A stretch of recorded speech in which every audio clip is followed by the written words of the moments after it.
Después de haber explicado qué entendemos por interpretación teológica, vamos entonces a enumerar las normas que rigen la interpretación teológica. La primera norma que vamos a considerar es de prioridad a lo literal sobre lo simbólico.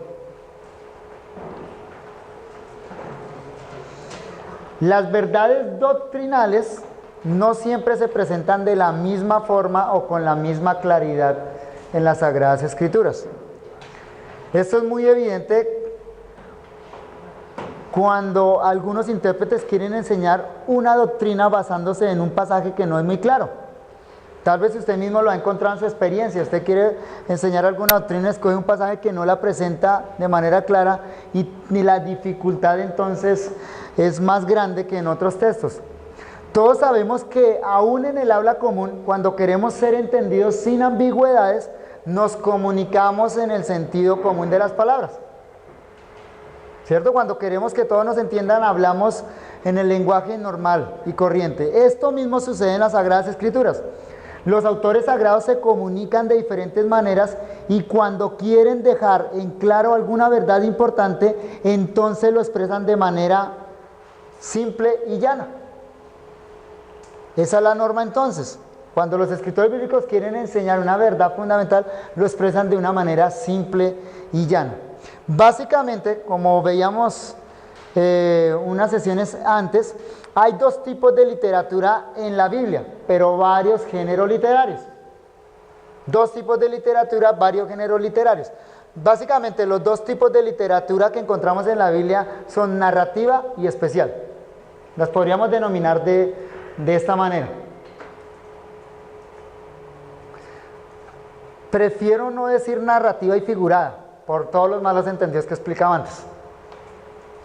Porque a veces piensa que lo figurado no enseña cosas literales. No, entonces prefiero llamarla narrativa y especial. Es decir, narrativa cuando se da el significado común y corriente, cuando se habla en el sentido común de los términos. Y especial cualquier otro género donde las palabras adquieren significados derivados. La narrativa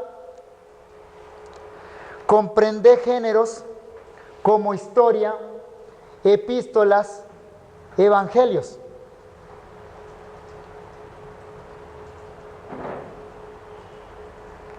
Y la especial comprende géneros como profecía, alegoría, poesía, parábolas, apocalíptica.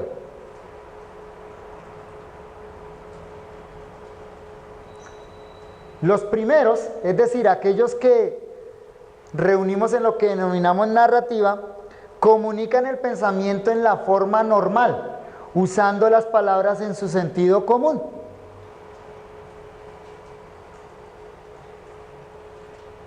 Los segundos, es decir, los que agrupamos bajo el encabezado especial, se comunican usando figuras del lenguaje, dándole a las palabras sentidos derivados.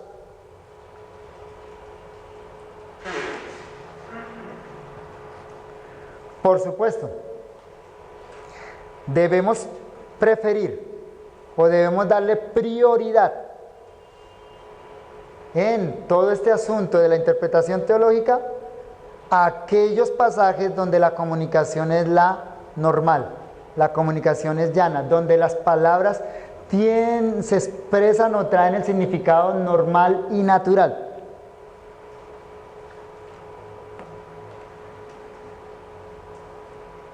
Por ejemplo, les dije, nombramos la norma, la describimos y damos un ejemplo de cómo la Biblia nos enseña esa norma. Por ejemplo, Romanos capítulo 4. En Romanos capítulo 4, Pablo está enseñando la doctrina de la justificación.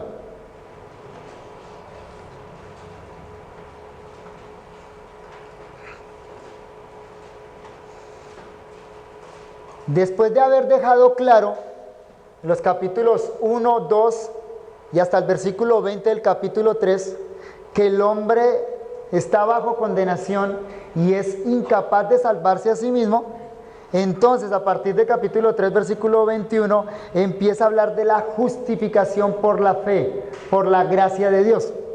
Ahora, Pablo quiere demostrar que esto no es una doctrina que él inventó.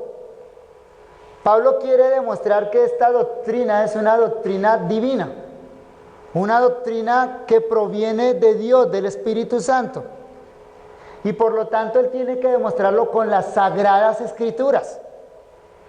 Las Sagradas Escrituras que tenía Pablo en ese momento era el Antiguo Testamento. De manera que en el capítulo 4, Pablo va a sustentar lo que acaba de decir en los versículos 21 al 31 del capítulo 3, citando el Antiguo Testamento. La doctrina de la justificación no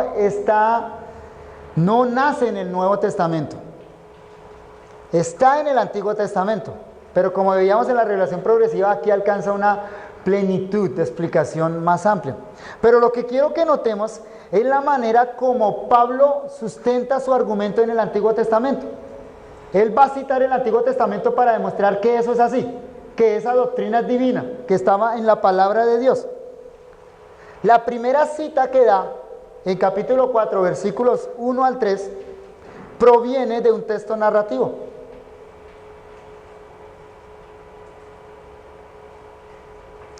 Génesis capítulo 15, versículo 6. Leemos aquí en Romanos capítulo 4, versículos 1 al 3. Dice, ¿qué pues diremos? ¿Qué pues diremos que halló Abraham nuestro padre según la carne? Porque si Abraham fue justificado por las obras, tiene de qué gloriarse, pero no para con Dios, porque ¿qué dice la Escritura? Creyó Abraham a Dios y le fue contado por justicia. O sea, con esta cita de Génesis capítulo 15, versículo 6, queda claro, de acuerdo al argumento de Pablo, que la doctrina de la justificación por la fe estaba en el Antiguo Testamento. Que los hombres en el Antiguo Testamento fueron justificados por la fe, igual que ahora, dice Pablo. No hay dos métodos diferentes de justificación. Ha habido siempre un mismo medio de justificación. Y para demostrar eso, entonces, Pablo cita el caso de Abraham en Génesis capítulo 15, versículo 6, donde el texto dice, creyó Abraham a Dios y le fue contado por justicia. Fue justificado por la fe. Note usted que el sentido del texto en Génesis es claro. No necesitamos tanta hermenéutica y tanta tesis para entender lo que Génesis capítulo 15, versículo 6 dice. Ahí está. Y Pablo así lo supone, ahí lo pone. Para Pablo ya está cerrado el punto, no necesita dar más explicaciones. Ahora, posteriormente, en el versículo 6,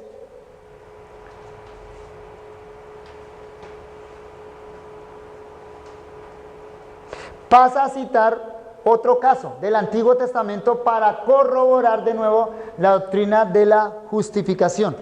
Y en este caso, la cita corresponde a David. Y trae un pasaje del Salmo capítulo 32, versículos 1 y 2.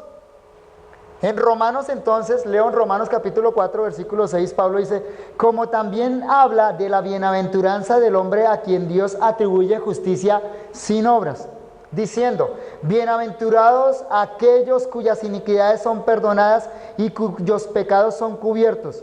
Bienaventurado el varón a quien Jehová no inculpa de pecado. Noten, ahí está claramente expresada, en ese versículo que leímos del Salmo, trae la cita literal del Salmo, está claramente expresada la doctrina de la justificación por la fe. O mejor, cambio la pregunta, ¿está expresada tan claramente como en Génesis capítulo 15, versículo 6? No. De hecho, la palabra justificación, justificar, no aparece ahí. ¿Lo notaron? Aparecen sinónimos, claro. Es decir, hay que interpretar. Por ejemplo, bienaventurados aquellos cuyas iniquidades son perdonadas, hay que interpretar, justificado.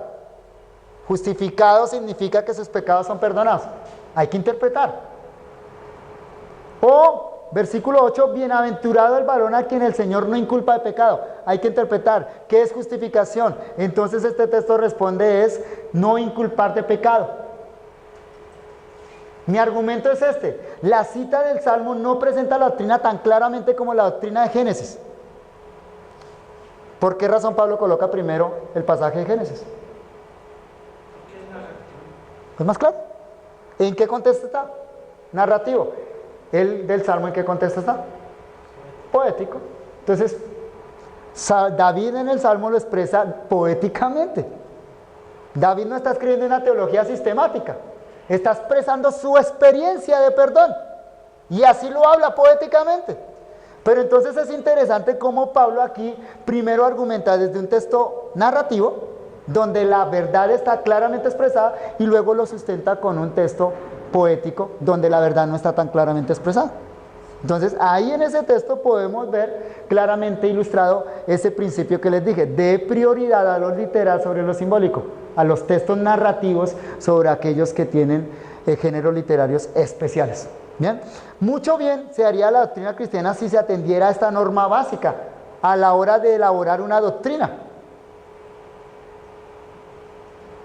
Hay personas que no sé por qué les gusta empezar por lo difícil, tal vez por dar impresión de saber cosas que otros no saben, y casi siempre erran en la doctrina por empezar por textos difíciles, textos que no son tan claros. La norma entonces hermenéutica es de prioridad a lo literal sobre lo simbólico. Ejercicio. No lo vamos a hacer ahorita, sino en la próxima hora tomamos unos 30 minutos para eso. Pero vamos a anotarlo una vez, porque si no se nos pasa. Ejercicio. Hallar otro ejemplo. Hallar otro ejemplo en la Biblia de esta forma de argumentar. Hallen otro ejemplo en la Biblia donde podamos ver esta forma de argumentar. O sea, donde el escritor bíblico quiere sustentar una verdad, va al Antiguo Testamento o va a una revelación previa, pero cita primero algo claro y luego algo que no es tan claro. No más, solo encuentren un ejemplo. Tal vez tenga que leer todo el Nuevo Testamento para encontrarlo, todo el Antiguo, pero solo encuentren un ejemplo. Muy bien, pasemos a la segunda norma, acá para la interpretación teológica. De prioridad a lo argumentativo sobre lo histórico. De prioridad a lo argumentativo sobre lo histórico.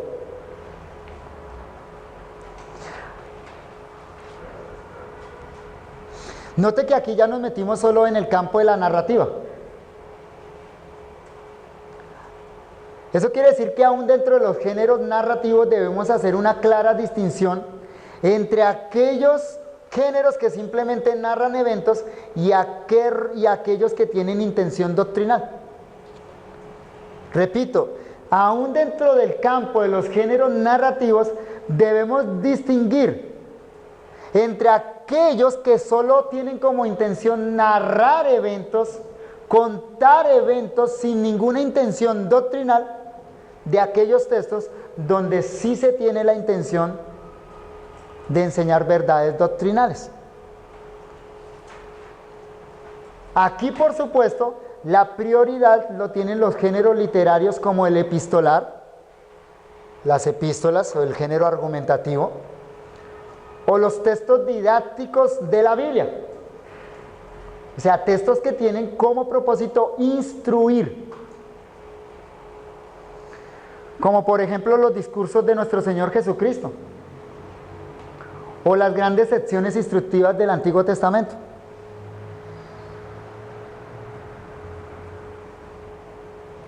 Veamos un ejemplo de esto en Mateo capítulo 19, versículos 1 al 9.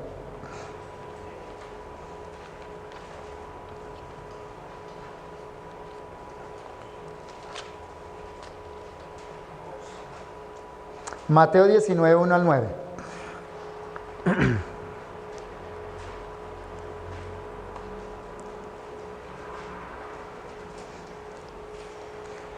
Uno de ustedes que me ayude con la lectura, por favor. Gracias. Aconteció que cuando Jesús terminó estas palabras, se alejó de Galilea y fue a las regiones de Judea, al otro lado del Jordán, y le siguieron grandes multitudes y los sanó allí. Entonces vinieron a él los fariseos tentándole y diciéndole: ¿es lícito al hombre repudiar a su mujer por cualquier causa? Él respondiendo les dijo: ¿no habéis leído que el que los hizo al principio, varón y hembra los hizo? Y dijo: por eso dejará el hombre, dejará padre y madre y se unirá a su mujer, y los dos serán una sola carne. Así que no son ya más dos, sino una sola carne. Por tanto, lo que Dios juntó no lo separe el hombre. Le dijeron: ¿por qué pues mandó Moisés dar carta de divorcio y repudiarla? Y él les dijo: por la dureza de vuestro corazón Moisés os permitió repudiar a vuestras mujeres, mas al principio no fue así. Y yo os digo que cualquiera que repudie a su mujer, salvo por causa de fornicación y se casa con otra, adultera, y el que se casa con la repudiada, adultera. Gracias. ¿Qué notaron interesante en ese texto? Con respecto a la hermenéutica imbuida en ese texto. Hay algo interesante. Usa dos pasajes bíblicos. Ajá. Pero uno lo usa Jesús y otro ¿quién es? Los fariseos, ¿cierto? ¿Y qué pasa con esos dos pasajes? Ahí en la narración, ¿qué es lo que sucede con la argumentación que Jesús hace en un pasaje y que los fariseos hacen en otro pasaje? ¿Sí nota que entran como en conflicto? ¿Sí lo notan que los dos textos entran en conflicto? Es más, parece que Jesús no acepta la cita que ellos hacen de Deuteronomio. Y es una cita correcta, literal. Pero la respuesta de Jesucristo es: pero al principio no fue así. Es como si Jesús les estuviera diciendo: no me traigan esa cita de Deuteronomio. ¿Sí me hago entender? ¿Será que en la mente de Jesús Deuteronomio no era inspirado?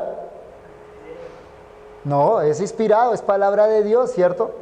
Pero en la mente de Jesús parece que hay una jerarquía entre los dos textos que le permite pasar por encima de uno, colocando al otro como prioridad a la hora de interpretar. Ahora, a la pregunta del versículo 3, ¿es lícito al hombre repudiar a su mujer por cualquier cosa? Esa es la pregunta que levantan estos hombres a Jesús. La respuesta del Salvador es la cita de Génesis capítulo 2, versículo 24. Hay una pregunta: ¿es lícito al hombre repudiar a su mujer por cualquier cosa? Inmediatamente Jesucristo se va a Génesis 2, 24, donde hay una clara instrucción divina con respecto al matrimonio. Leamos el versículo, Génesis 2, 4. Génesis 2, 24.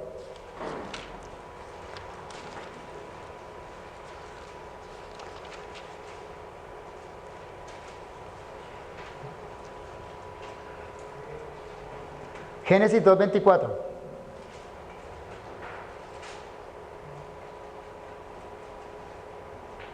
Miren, dice: por tanto, dejará el hombre a su padre y a su madre y se unirá a su mujer y serán una sola carne.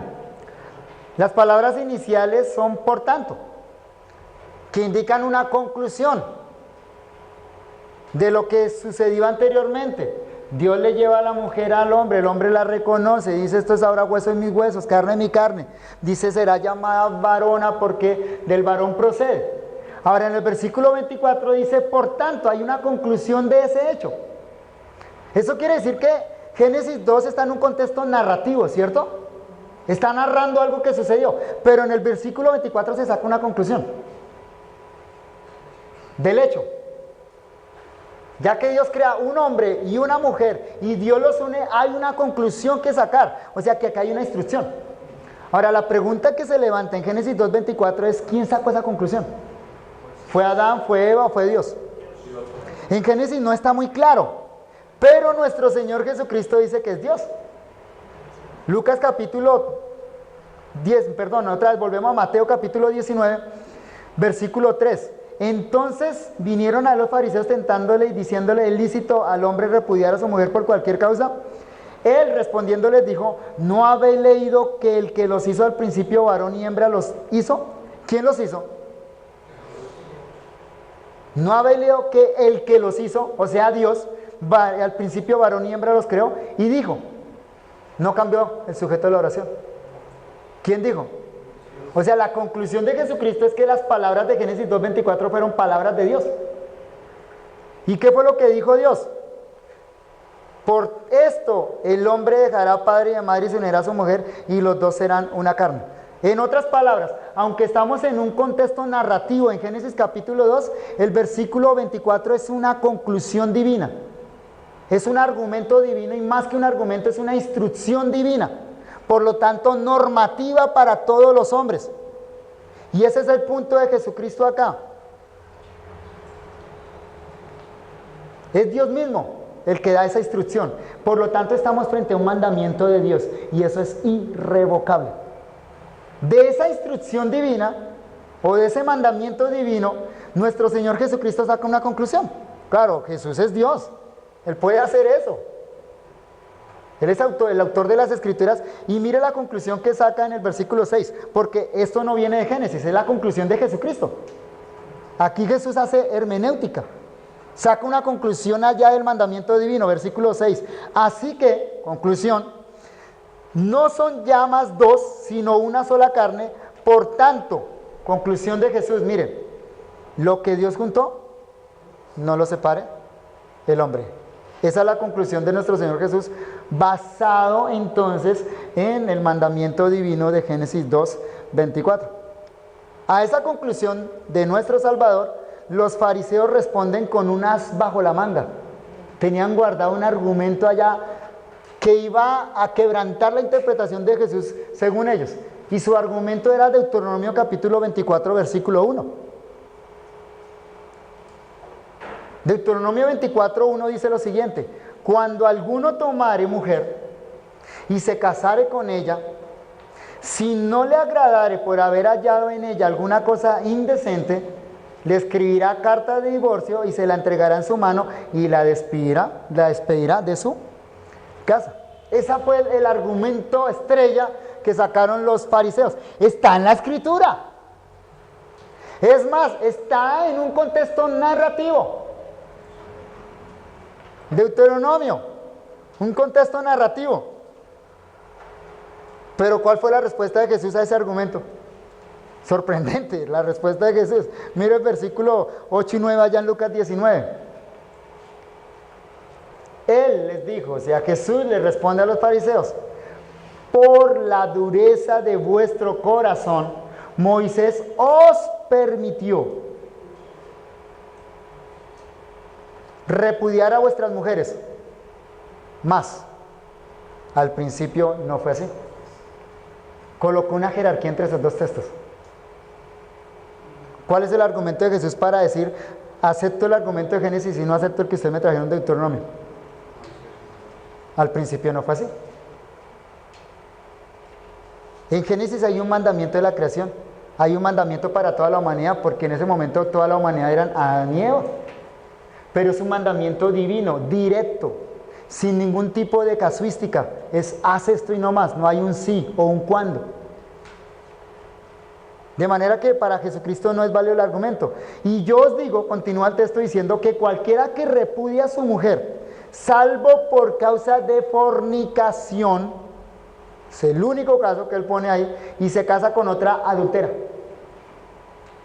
Y el que se casa con la repudiada, adultera. Claro, en el caso de fornicación no había adulterio, porque de acuerdo a la ley del Antiguo Testamento, el fornicario debería morir, apedreado. Lo único que disuelve el matrimonio es la muerte, de acuerdo a lo que dice Pablo en 1 Corintios capítulo 7. Es decir, Jesús no le dio mayor valor al argumento traído de Deuteronomio que el argumento que se sacó del libro de Génesis. ¿Acaso con esto nos muestra a nuestro Señor Jesucristo que hay contradicciones en la Biblia?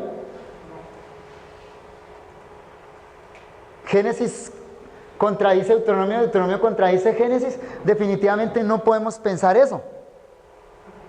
Ya hemos visto cómo Jesucristo mismo reconoce la unidad de la Sagrada Escritura. Simplemente Jesús no acepta el argumento traído del Deuteronomio como del mismo valor que la instrucción de Génesis, porque considera que el mandato directo de Dios tiene mayor peso hermenéutico. Ese es el punto ahí. Repito, Jesús no acepta el argumento traído del Deuteronomio como del mismo valor que el mandato divino directo de Dios, porque no tiene mayor peso hermenéutico. Eso es lo que Jesús nos ayuda a concluir ahí. Cuando observamos más detenidamente el texto citado desde Deuteronomio, nos vamos a dar cuenta a qué tipo de literatura pertenece, más específicamente. Vayamos a Deuteronomio capítulo 24 y observemos un detalle interesante allá.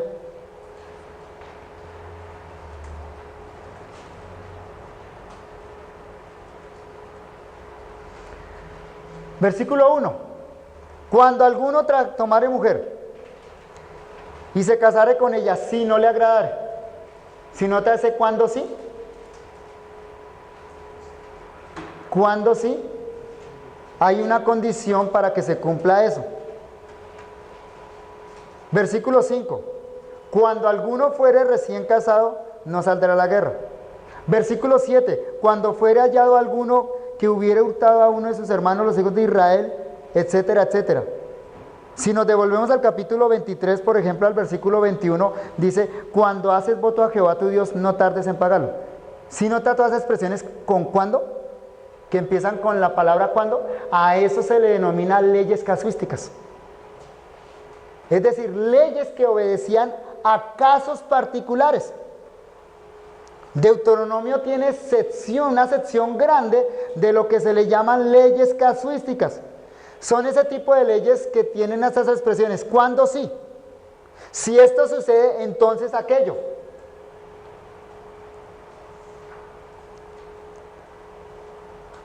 Y esas reglas, si ustedes las leen, obedecen a situaciones particulares. Y casi siempre, casi todas de ellas, obedecen a situaciones particulares del peregrinaje de Israel en el desierto. Por lo tanto, eran leyes temporales. Obedecían a ciertos casos, a ciertas circunstancias. Y cuando esas leyes son de ese tipo, no se les puede dar un valor universal. En contraste, el mandamiento divino dado por medio de una clara instrucción en Génesis 2:24 es permanente y debe ser obedecido por todo hombre en todo lugar y en todos los tiempos.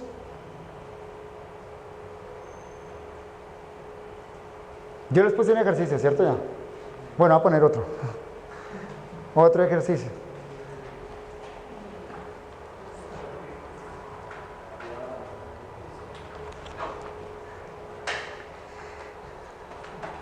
El famoso debate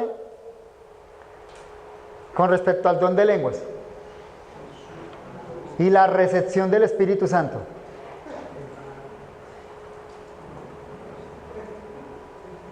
¿Cómo se puede resolver hermenéuticamente? Bajo esta regla. Entonces el ejercicio es sencillo. Van a analizar los pasajes donde se menciona el don de lenguas con relación al Espíritu Santo, en Hechos. Van a ubicarlos dentro de su propio género literario. Y van a contrastarlo con las instrucciones claras que da Pablo en los siguientes dos textos. Gálatas 3:2 y 1 Corintios 12:10 y 12:30.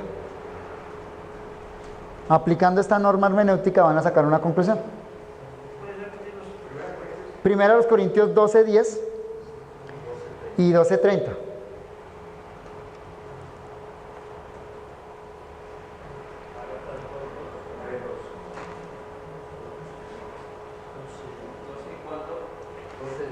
¿12:10 y 12:30? Gálatas 3:2.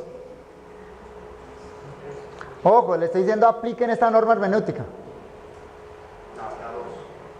La 2, dé prioridad a lo argumentativo sobre lo histórico. ¿Sí? O sea, lo que notamos en el caso de Jesús es que Deuteronomio solo narra lo que estaba sucediendo en el desierto y cómo tuvieron que dar ciertas regulaciones para que Israel pudiera sobrevivir allá. Y por eso ese tipo de reglas de cuándo sí. Los textos narrativos solo narran los eventos, no están diciendo que así deben ser las cosas siempre. Ese es el punto. Y ese fue el argumento de Jesús acá. En cambio, el mandamiento divino claramente expresado siempre está en vigencia, siempre aplica. Vayamos a la tercera norma. Dé prioridad a lo claro sobre lo oscuro. Dé prioridad a lo claro sobre lo oscuro. Hay pasajes que aunque aparecen en contextos narrativos, no son muy claros. A veces por nuestra falta de conocimiento de las circunstancias en que se dio el pasaje, la situación, pero otras veces simplemente porque Dios quiso dejarnos esas dificultades en las Sagradas Escrituras. Así es. Hay muchas dificultades que en la Biblia obedecen a nosotros, a nuestra falta de conocimiento, a nuestra falta de interés, de disciplina.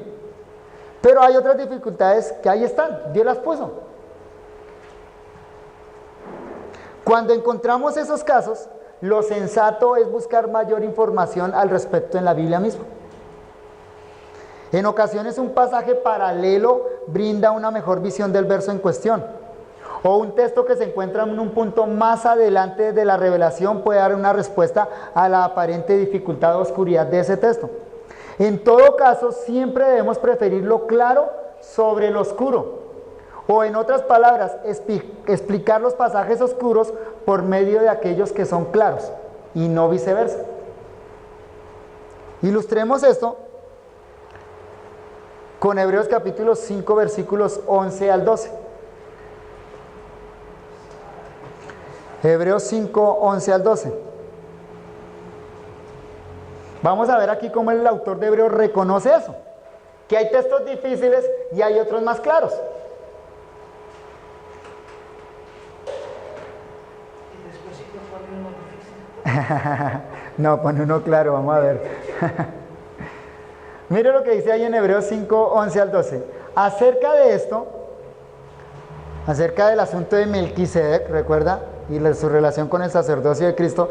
Acerca de esto tenemos mucho que decir y difícil de explicar. Él lo reconoce. Hay cosas difíciles de explicar. Y reconoce que uno de los factores es este: por cuanto os habéis hecho tardos para oír. O sea, él reconoce que uno de los factores está en nosotros. Pero también dice que hay cosas difíciles de explicar. Porque debiendo ser ya maestros, después de tanto tiempo, tenéis necesidad de que se os vuelva a enseñar cuáles son los primeros rudimentos de las palabras de Dios, y habéis llegado a ser tales que tenéis necesidad de leche y no de alimento sólido. Es el tema de Melquisedec como tipo de Jesucristo. A eso es lo que él se está refiriendo. Claro, el autor reconoce que hay cierta dificultad causada por sus lectores. Se han hecho tardos para oír. Pero a continuación también reconoce que es un tema solo para aquellos que llama maestros. ¿Sí lo nota? Él dice porque debiendo ser ya maestros. O sea, él reconoce que hay unos que son niños que necesitan los rudimentos de la fe, necesitan lo que él le llama leche, y hay otros que son maestros. A eso se les puede dar el alimento sólido. Los niños, dice el autor de Hebreos, necesitan que se les enseñe los primeros rudimentos de la palabra de Dios, lo que él le llama leche. O sea que hay cosas más fáciles de tragar en las Escrituras que otras. ¿Sí o no? Y él no está categorizándolas ahí diciendo que es mejor el alimento sólido que leche. Él está diciendo, hay leche y hay alimento sólido. Hay quienes necesitan leche y otros necesitan alimento sólido. Hay un proceso natural en eso, pero todo es necesario. Ahora, después de una breve exhortación en el capítulo 6, todo el capítulo 6 es una exhortación para que ellos cuiden que no sea que hayan hecho una profesión no genuina de fe, y después de haberlos alentado porque sabe cosas buenas de ellos, todo eso pasa en el capítulo 6, extiende el asunto de Melquisedec para insertar esa exhortación. En el capítulo 7 vuelve otra vez al tema de Melquisedec. Ahora, ¿recuerdan cómo fue el tratamiento que él hizo del tema de Melquisedec en el capítulo 5? Miremoslo. Hebreos capítulo 5.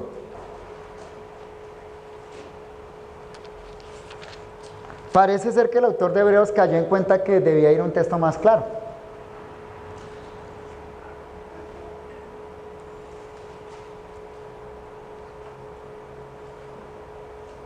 Versículo 10 del capítulo 5.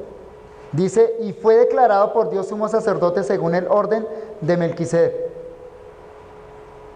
¿Sí nota todo lo que él dice ahí? Simplemente de Melquisedec. Ahora, note capítulo 5, versículo 5. Así tampoco Cristo se glorificó a sí mismo haciéndose sumo sacerdote, sino el que le dijo, tú eres mi hijo, yo te he engendrado hoy. Como también dice en otro lugar, tú eres sacerdote para siempre según el orden de Melquisedec. Y empieza a decir, Cristo en los días de su carne, ofreciendo ruegos y súplicas con gran clamor y lágrimas al que le podía librar de la muerte, fue oído a causa de su temor reverente, y aunque era hijo, por lo que padeció, aprendió la obediencia. Y habiendo sido perfeccionado, vino a ser autor de eterna salvación para todos los que le obedecen. Y fue declarado por Dios sumo sacerdote según el orden de Melquisedec. Y es todo lo que él dice. Ahora, lo que les dije, viene la exhortación y llegamos al capítulo 7. Notemos ahora el capítulo 7, versículo 1. Porque este Melquisedec, rey de Salem, sacerdote del Dios Altísimo, que salió a recibir a Abraham, que volvía de la ruta de los reyes y le bendijo, a quien asimismo dio a Abraham los diezmos de todo, cuyo nombre significa primeramente rey de justicia y también rey de Salem, esto es, rey de paz, sin padre, sin madre, sin genealogía, que ni tiene principio de días, ni fin de vida, sino hecho semejante al Hijo de Dios, permanece sacerdote para siempre. Hubo un cambio en el argumento, ¿sí notan? ¿Cuál fue el cambio de argumento entre el capítulo 5 y el capítulo 7? ¿Cómo? Ajá, sí. ¿Cuál fue el cambio? Claro, acá ya mencionó a Abraham, no lo mencionó antes, ¿cierto? Pero ¿cuál fue el cambio en la argumentación del autor de Hebreos? ¿Cómo? Que allá hace énfasis en Cristo y acá en Melquisedec. Sí, claro, pero con respecto a la hermenéutica que está haciendo el Antiguo Testamento, ¿cuál fue el cambio? En el versículo 7 presenta algo histórico. Hubo un cambio de cita, ¿sí lo notan? Allá en el capítulo 5 citó el Salmo. El Salmo 110. Explica algo, dice esto es difícil, esto es solo para los que denomina maestros, los exhorta, vuelve en el capítulo 7 al tema de Melquisedec y ahora se va a otra cita. A Génesis. Y empieza a explicar el nuevo caso, de nuevo, el mismo caso de Melquisedec, pero ahora a la luz del texto de Génesis, el texto donde se explica el suceso de Abraham. El Salmo simplemente, tú eres sacerdote según el orden de Melquisedec. Los lectores podían preguntarse, bueno, ¿y quién es Melquisedec? ¿Cómo así? ¿Hay un orden diferente al Levítico? ¿Cuál es el orden de Melquisedec? Y entonces eso dificultaba la explicación del tema. Cuando llega al capítulo 7, él se devuelve al texto de Génesis y muestra de dónde proviene Melquisedec y por qué es que lo denomina sacerdote, cuál era su oficio, cuál era su nombre y cuál es la relación con Cristo. Este pasaje entonces nos ilustra eso. El mismo autor cae en cuenta de eso, ¿no? Como hombre escribiendo eso, guiado bajo el Espíritu Santo, pasa de un argumento, de un texto que le está dificultando el argumento, pasa a un texto que en este momento le facilita el argumento, y así queda claro el tema de Melquisedec para sus oyentes. Hagamos una pausa acá, hermanos. 10 minutos, volvemos, vamos a tomar después solo unos 30 minutos de clase y en los otros 30 minutos vamos a desarrollar los ejercicios acá mismo.